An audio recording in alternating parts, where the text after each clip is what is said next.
വിവാദങ്ങൾ ഉയർത്തി JSK എന്ന സിനിമയുടെ ആശയത്തെ വഴിതിരിച്ചുവിടാൻ പാടില്ലെന്ന് ചിത്രത്തിലെ നായക കഥാപാത്രത്തെ അവതരിപ്പിച്ച് സുരേഷ് ഗോപി.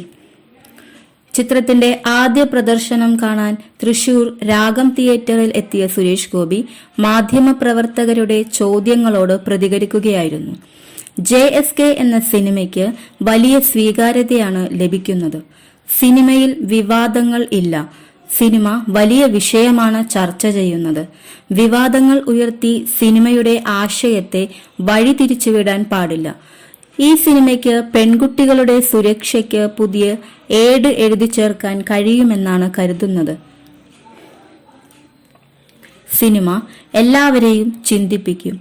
അതിനുവേണ്ടിയുള്ള ശബ്ദം ഉയരട്ടെ എന്നാണ് ആഗ്രഹം.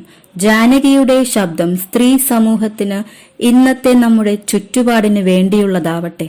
ജാനകിയുടെ ശബ്ദം സ്ത്രീ സമൂഹത്തിന്റെ ശബ്ദമാകട്ടെ.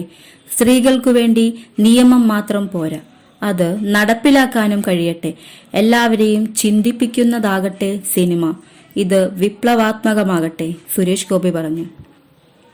Janaki versus State of Kerala എന്നായിരുന്നു JSK എന്നതിന്റെ മുഴുവൻ രൂപമായി ചിത്രത്തിന്റെ ആദ്യ title.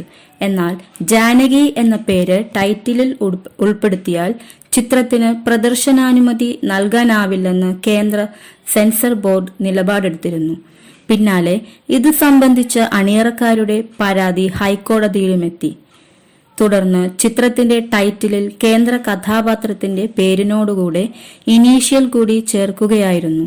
Janaki V versus State of Kerala എന്നാണ് ചിത്രത്തിന്റെ നിലവിലെ ടൈറ്റിൽ. ചിത്രത്തിന്റെ സെൻസറിംഗ് വിവാദത്തിൽ സുരേഷ് ഗോപി പ്രതികരിച്ചിരുന്നില്ല.